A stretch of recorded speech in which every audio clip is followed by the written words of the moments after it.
Hello dear students, welcome to my YouTube channel physics plus by Naushad sir. बच्चों, आज हम आपके सामने जो वीडियो लेके आए हैं वो है NCERT class 11th physics part first का यूनिट एंड मेजरमेंट।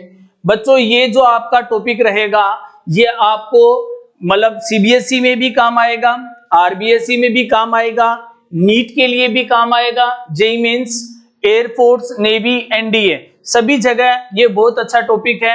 और ये ध्यान रखें कि ये topic physics part first class 11th का सबसे पहला चैप्टर है, यानी कि फिजिक्स प्लस पार्ट फर्स्ट का सबसे पहला जो चैप्टर है वो है यूनिट एंड मेजरमेंट। अपन उस पे बात करेंगे। बेसिक चीज है, बेसिक नीड्स है, और बेसिक नीड्स के साथ ये ध्यान रखें कि बहुत अच्छा और बहुत बढ़िया चैप्टर है ये।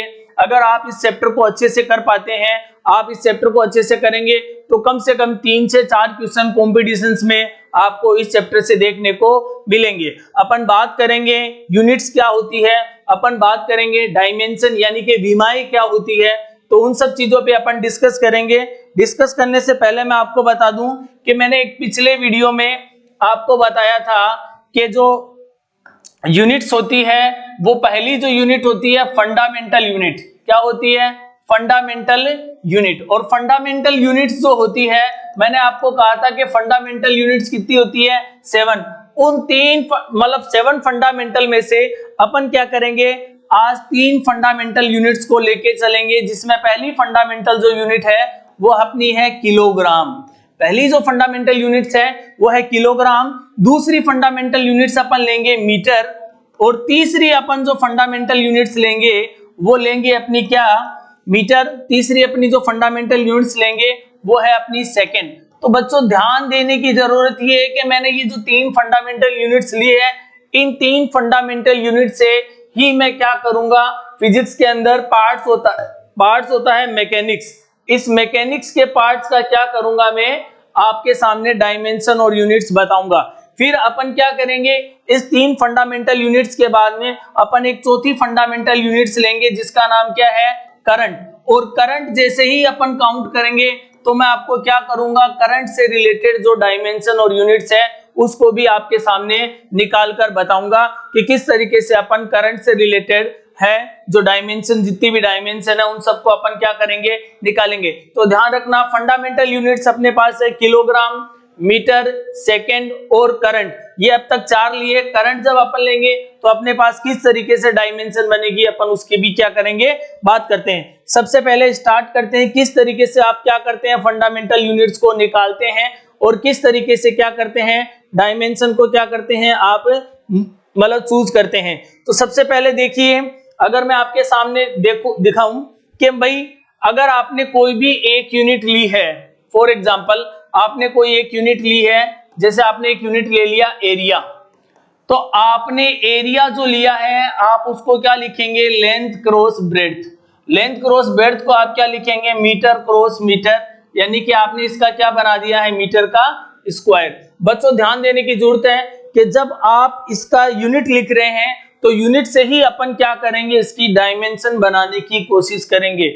डायमेंशन यानी कि विमाएं होती क्या है विमाएं, किस तरीके से विमाओं को निकाला जाएगा, ये आपके सामने एक वर्ड आया है, यानी कि डायमेंशन आप किस तरीके से निकालेंगे। उसके लिए देखिए, जब आप किसी भी मात्रकों को घात के रूप में दर्शाते हैं, घात के रूप में जब आप क्या करते हैं, किसी विमाओं को या किसी मात्रकों को घात के रूप में जब आप बताते हैं तो वहां अपन क्या करते हैं, विमाएं फाइंड आउट करते हैं। तो देखिए, जैसे मैंने आपके सामने लिखा है डायमेंशन, और मैंने ऊपर आपके सामने डायमेंशन लिखा भी किसका है, एरिया का।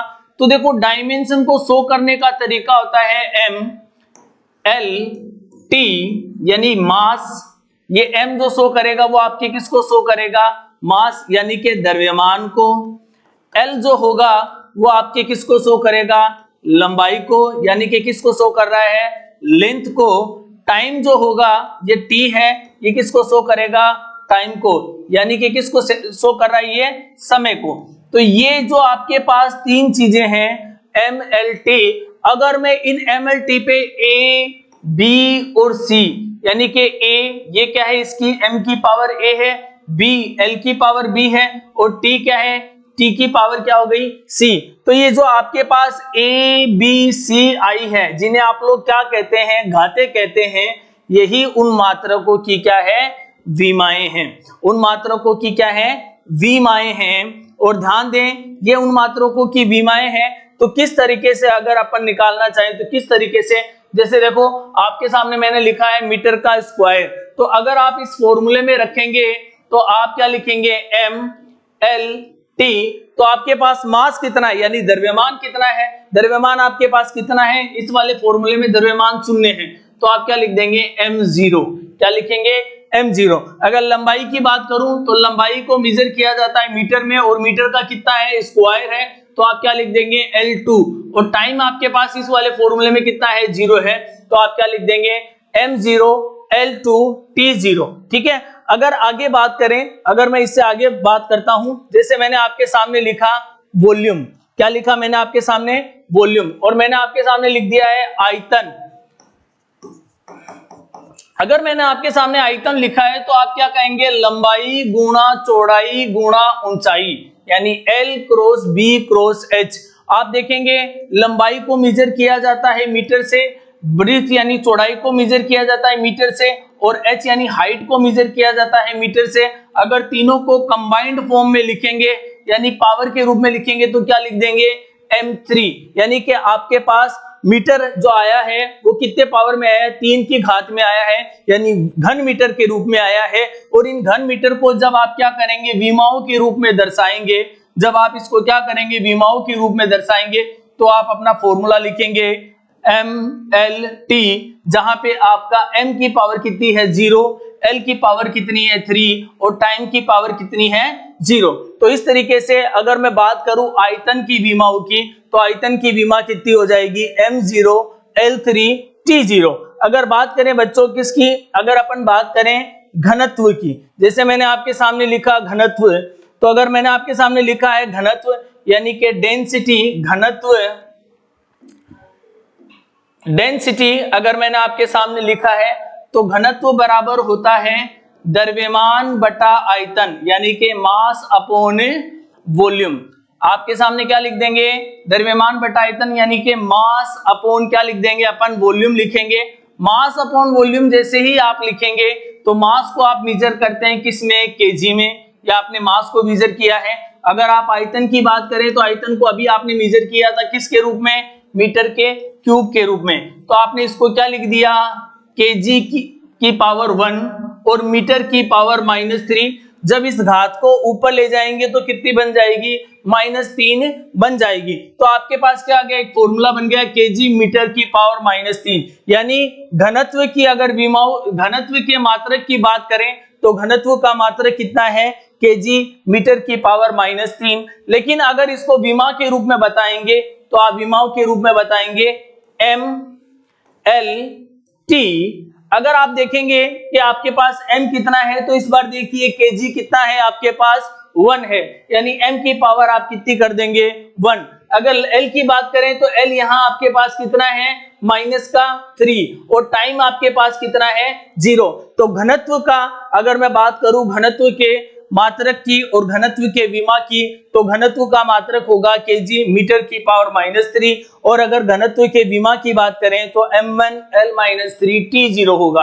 तो ध्यान दे बच्चों कि ये जो चीज मैंने आपके सामने रखी है, मैंने मात्रकों से ही क्या बनाया है, विमा बनाया है, और मात्रकों से विमा किस रूप में बनाया है, mLT के पावर में। ये सारा जो पोर्शन चल रहा है अभी किस में चल रहा है, यांत्रिकी के रूप में। ये यांत्रिकी के क्या हैं, मात्रक और विमाएं चल रहे हैं। जैसे मैं अगर आपके सामने लिखूं चाल, अगर मैं आपके सामने लिखूं चाल, तो आप क्या कहेंगे, चाल बराबर, यानी स्पीड इक्वल टू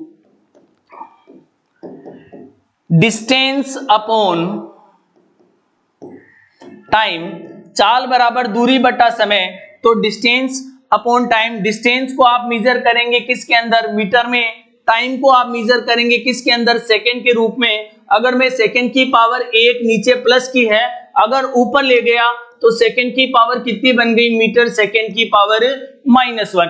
क्या बन गया, मीटर सेकंड की पावर -1। और मीटर सेकंड की पावर -1 को अगर मैं घात के रूप में यानी कि विमाओं के रूप में लिखूंगा तो किस तरीके से लिखूंगा, यानी मीटर की पावर आपके पास मीटर सेकंड की पावर -1 है, आपके पास द्रव्यमान नहीं है तो द्रव्यमान को आपने क्या लिखा 0, आपके पास मीटर कितना है प्लस का 1, कितना है प्लस का 1 तो आपने लिख दिया L1, और टाइम आपके पास कितना है सेकंड की पावर -1 तो टाइम कितना लिख दिया m0 L1 t-1। तो इस तरीके से अगर आप देखेंगे चाल की क्या बता रहे हैं अपन, मात्रक और विमा बता रहे हैं, तो चाल का मात्रक हो जाएगा मीटर सेकंड इनवर्स और चाल की विमा क्या हो जाएगी m0 L1 t-1। इसी तरीके से बच्चों ध्यान दें, जो चाल है वो एक अदिश राशि है। चाल क्या है, एक अदिश राशि है। अपन किसकी बात कर सकते हैं, वेग की, यानी वेलोसिटी की भी अपन बात कर सकते हैं। वेलोसिटी इक्वल टू होता है displacement upon time, displacement upon क्या कर सकते हैं अपन लोग टाइम कर सकते हैं। तो डिस्प्लेसमेंट को जो मेजर किया जाता है वो किस में मेजर किया जाता है, मीटर से। विस्थापन को मापने की जो इकाई होगी वो आपकी क्या होगी, मीटर होगी। टाइम को मापने की जो आपकी इकाई होगी वो क्या होगी, सेकंड होगी, यानी यूनिट क्या होगी टाइम की, वो क्या होगी सेकंड। अगर मैं इस फॉर्मूले को लिखूं तो क्या लिख सकता हूं, मीटर सेकंड की पावर -1, क्या लिख सकता हूं, मीटर सेकंड की पावर क्या लिख सकता हूं -1। अगर मैं इसको घात के रूप में लिखूं mLt के पदों में अगर लिखना चाहूं तो आप क्या देखेंगे, द्रव्यमान कितना है आपके पास, m कितना है 0, आपके पास मीटर यानी लंबाई यानी कि लेंथ कितनी है 1, आपके पास सेकंड कितना है -1, ये टाइम यानी कितना आपके पास -1। तो इस तरीके से बच्चों अगर आप देखते हैं तो कितना आएगा m0 L1 t-1। ये आपके पास किसकी विमा आ गई है, वेलोसिटी की, वेग की विमा आपके सामने आ गई है। अगर मैं आपके पास बात करूं एक्सेलरेशन, अगर अपन बात करें किसकी, एक्सेलरेशन की, या फिर अपन किसकी बात करें, ग्रेविटी की। एक्सेलरेशन कितना होता है a, ग्रेविटी को आप किससे शो करते हैं g से। अगर एक्सेलरेशन को अपन क्या लिखते हैं, वेलोसिटी अपॉन टाइम, क्या लिखते हैं, वेलोसिटी अपॉन क्या लिखते हैं, टाइम। तो वेलोसिटी को मेजर किया जाता है, देखिए बच्चों लोगों किससे मेजर करेंगे, मीटर सेकंड इनवर्स से, यानी क्या लिख सकते हैं मीटर अपॉन सेकंड। नीचे टाइम दे रखा है, ये क्या होगा सेकंड मल्टीप्लाई हो जाएगा।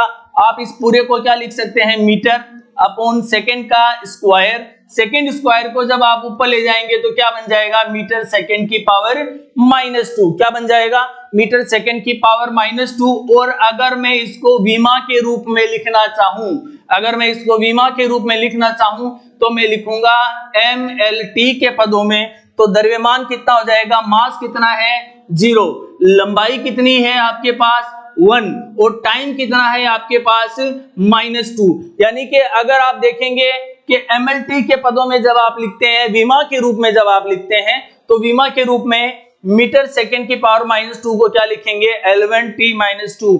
यही विमा, यही डायमेंशन किसकी होती है, ग्रेविटी की, और यही डायमेंशन किसकी होती है आपकी, मतलब किसकी होती है, एक्सेलरेशन की। तो ध्यान दे बच्चों, ये बहुत इंपॉर्टेंट मतलब चीज है, बहुत अच्छा टॉपिक है। बहुत अच्छे टॉपिक के लिए आपको डीपली भी थोड़ा पढ़ना पड़ सकता है। रेगुलर आप हमारे वीडियो देख सकते हैं, रेगुलर वीडियो के द्वारा आपको तमाम जानकारी है वो मिलती रहेगी। NCERT class 11 physics part first, physics part second पे भी अपन बात करेंगे, अपन फिजिक्स 12th क्लास पे भी बात करेंगे, air force, navy, NDA, AIIMS, nursing वगैरह पे भी अपन बात करेंगे। आपका ये बेसिक फंडामेंटल फिजिक्स चल रहा है, बेसिक फंडामेंटल फिजिक्स में आप किस तरीके से टॉपिक्स को देखते हैं उस पे भी अपन क्या कर रहे हैं, बात कर रहे हैं। आगे मैं आपके सामने बात करूंगा, आगे अगर आपके सामने मैं बात करूं तो बहुत अच्छी चीज आती है आपके पास, फोर्स। क्या आता है, फोर्स। और फोर्स को आप क्या लिखते हैं, बल।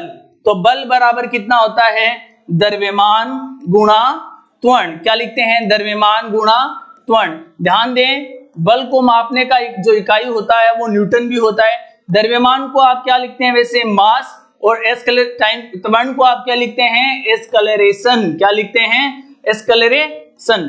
ठीक है, तो देखिए अगर आपके सामने मैं लिखूं द्रव्यमान, तो द्रव्यमान को मापने का जो इकाई होता है वो होता है केजी। और अभी आपके सामने मैंने त्वरण निकाला था, तो त्वरण आपके पास कितना था, केजी मल्टीप्लाई मीटर सेकंड की पावर -2। ये ध्यान दे, ये बल को मापने की क्या कौन सी इकाई है, MKS। कौन सी पद्धति है ये? MKS पद्धति है। कौन सी पद्धति है? MKS पद्धति। SI मात्रक बल का जो होता है वो होता है न्यूटन। क्या होता है बच्चों लोगों? न्यूटन। क्या होता है? न्यूटन। CGS मात्रकों की अगर बात करें तो वो होता है डाइन। क्या होता है? डाइन। कितना होता है? डाइन। और अगर FPS की बात करें, FPS, तो वो कौन होता है? पाउडल। क्या होता है? पाउडल। तो ध्यान दे बच्चों, मैंने आपके सामने बल के अलग अलग मात्रक रखे हैं। एक मैंने आपको बताया है MKS मात्रक, एक मैंने आपको बताया है SI मात्रक, न्यूटन, साइंटिस्ट न्यूटन के नाम पे ये रखा गया था। अगला था आपके पास CGS और लास्ट में आपके पास था क्या? FPS। अगर इसकी विमा की बात करें, बल की विमा की बात करें, तो आप इस फॉर्मूले को देखिए। मैं आपके सामने MLT के पदों में लिखना चाहूंगा। तो देखिए kg कितना है आपके पास? 1। तो आप क्या लिखेंगे? kg की पावर कितनी लिख देंगे? 1। क्या लिख देंगे? 1। अगर मीटर की बात करें तो मीटर आपके पास कितना है? 1। अगर टाइम की बात करें तो आप टाइम कितना लिख सकते हैं? -2। इस तरीके से आप क्या देखते हैं? बल का जो बीमा आएगा, जो बल की बीमीय सूत्र आएगा, डायमेंशन फॉर्मूला आएगा, वो कितना आएगा? M1 L1 T-2। ठीक है। तो बच्चों आप सभी की विमाएं निकाल सकते हैं एक विमाओं से दूसरी विमाओं पे। आगे बात करते हैं अपन। आगे जैसे मैं आपके सामने अगर लिखूं कार्य, अगर आप कार्य को देखेंगे तो कार्य बराबर क्या होता है? Work is equal to force multiply में क्या लिख सकते हैं? डिस्प्लेसमेंट। क्या लिख सकते हैं? डिस्प्लेसमेंट। देखो बच्चों, फोर्स मल्टीप्लाई में डिस्प्लेसमेंट, फोर्स को मेजर किया जाता है kg मल्टीप्लाई में मीटर गुणा सेकेंड की पावर -2। जैसा कि आपको ये दिख रहा हो रहा है kg into metre into second की पावर -2। और डिस्प्लेसमेंट को मेजर किया जाता है किसमें? मीटर में। तो अगर मैं ओवरऑल वर्क की इकाई निकालूं तो क्या आएगा? kg मल्टीप्लाई में मीटर स्क्वायर मल्टीप्लाई में सेकेंड की पावर -2। अगर मैं इसके SI मात्रक की बात करूं तो SI मात्रक कितना होता है? जूल। साइंटिस्ट जूल के नाम पे इसका मात्रक दिया गया था। अगर मैं इसके CGS मात्रक की बात करूं तो वो कितना होता है? अर्ग। तो ध्यान दें, जो वर्क है, कार्य है, उसकी भी 3 विमाएं आपके सामने है, kg into metre square into second की पावर -2। और SI मात्रक की बात करूं तो वो कौन है? जूल। और अगर CGS मात्रक की बात करूं तो वो कितना है? अर्ग है। तो ध्यान दे बच्चों, अगर मैं इसी से डायमेंशन फॉर्मूला बनाऊंगा, अगर क्या करूंगा? डायमेंशन फॉर्मूला बनाऊंगा, तो मैं इसको कौन से पदों में लिखूंगा? MLT के पदों में लिखूंगा। और जैसे ही MLT के पदों में लिखूंगा तो kg कितना हो जाएगा आपके पास? 1। मीटर कितना है आपके पास? स्क्वायर, यानी लंबाई आपके पास कितनी है? 2। और अगर सेकेंड की बात करें, टाइम है, तो वो कितना है? -2। तो अगर आपके पास विमा की बात करें तो विमा कितनी आएगी? M1 L2 T-2। ये कार्य की विमा। ध्यान दे बच्चों, आप विमाओं से भी विमाएं निकाल सकते हैं, एक विमा से दूसरी विमा। देखो मैं आपको छोटा सा एक ट्रिक बता देता हूं, एक छोटी सी ट्रिक आपके सामने बता देता हूं। जैसे देखो आपके सामने क्या है? कार्य का विमा लिखा हुआ है। अगर आप देखना चाहें तो आप क्या कर सकते हैं? देखिए W इज इक्वल टू कितना होता है? FD। अगर आपको बल की विमा याद है, बल की विमा कितनी है? M1 L1 T-2। ये किसकी विमा है? बल की विमा है। और ध्यान दे, डिस्प्लेसमेंट जो है उसकी विमा कितनी होती है? L1। तो अगर अपन ओवरऑल विमा निकालेंगे तो देखो M1 तो M1 हो गया, आधार समान है तो घातें क्या होती है? जुड़ जाती है। L1 और L1 कितनी हो गई? L2। और टाइम कितना हो जाएगा? T-2। तो बच्चों ये क्या बन जाती है आपके पास? विमाओं से भी आप क्या कर सकते हैं? विमाएं निकाल सकते हैं। तो ध्यान दे बच्चों कि मैंने आपको बेसिक्स, जो आपकी यांत्रिकी के अंदर, मैकेनिक्स के अंदर जो आपकी विमाएं चलती है, वो आपको मैंने निकालना बताया है। किस तरीके से mechanics physics part first book के अंदर विमाएं जो आपकी यूज होगी, जैसे पहले चैप्टर में, दूसरे चैप्टर में लीनियर मोशन, तीसरा जो चैप्टर है अपना मोशन इन प्लेन, उसके बाद में आपका NLM Newton's law of motion, उसके बाद में WP वर्क पावर एनर्जी, उसके बाद में ऑस्किलेटरी मोशन और ग्रेविटेशन। वहां जो विमाएं यूज हो रही है अपन उसकी बात कर रहे थे। आगे कल अपन अपने टॉपिक में बात करेंगे, कल के टॉपिक में बात करेंगे जो इलेक्ट्रिक करंट है, आपके हीट से रिलेटेड, टेम्परेचर से रिलेटेड जो विमाएं हैं उनकी भी अपन बात करेंगे। चैनल को लाइक शेयर और सब्सक्राइब करना ना भूले बच्चों। Thank you so much.